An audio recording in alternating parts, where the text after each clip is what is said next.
رباك ربك جل من رباك ورعاك في كنف الهدى وحماك سبحانه أعطاك فيض فضائل لم يعطها في العالمين سواك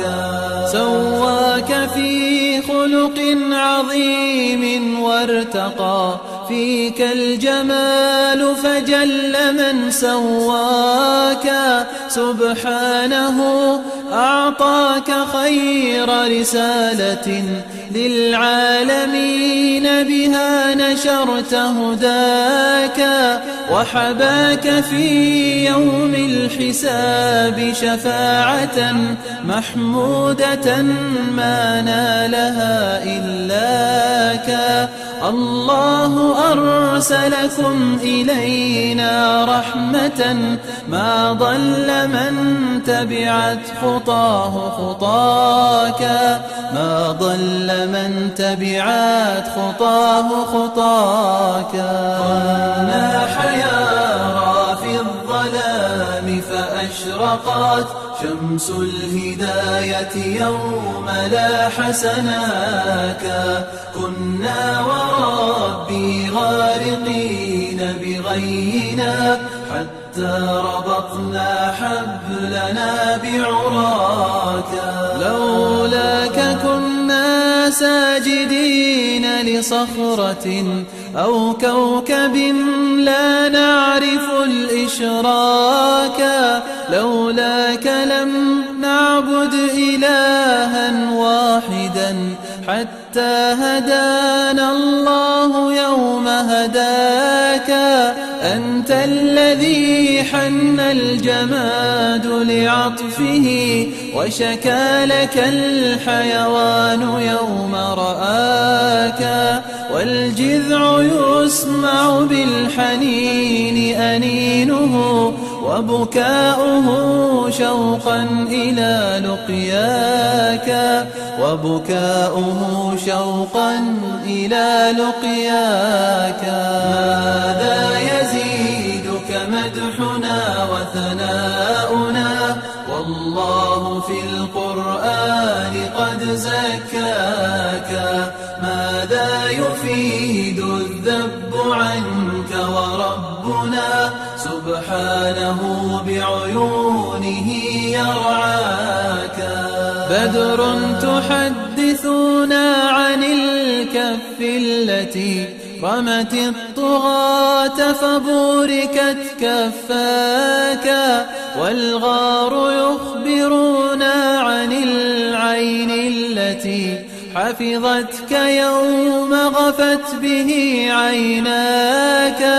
لم أكتب الأشعار فيك مهابة تغضي حروفي رأسها لعلاك لكنها نار على أعدائكم عادى إله العرش من عاداك عادى إله العرش من عاداك إني لأرخص دون عرضك مهجتي روح تروح ولا يمس حماك شلت يمين صورتك وجمدت وسط العروق دماء من آذاك ويل فويل ثم ويل للذي قد خاض في العرض الشريف ولاك يا إخوة الأبقار رمز سباقكم من في القطيع سيصبح الأفاك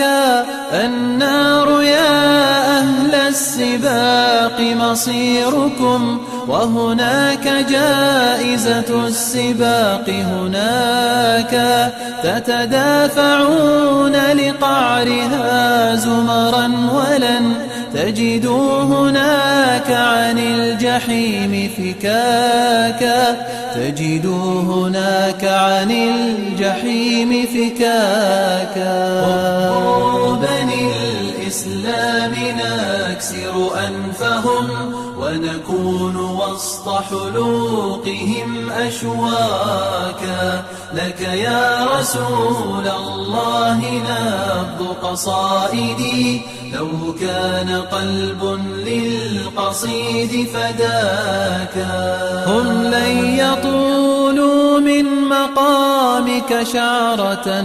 حتى تطول الذرة الأفلاكا،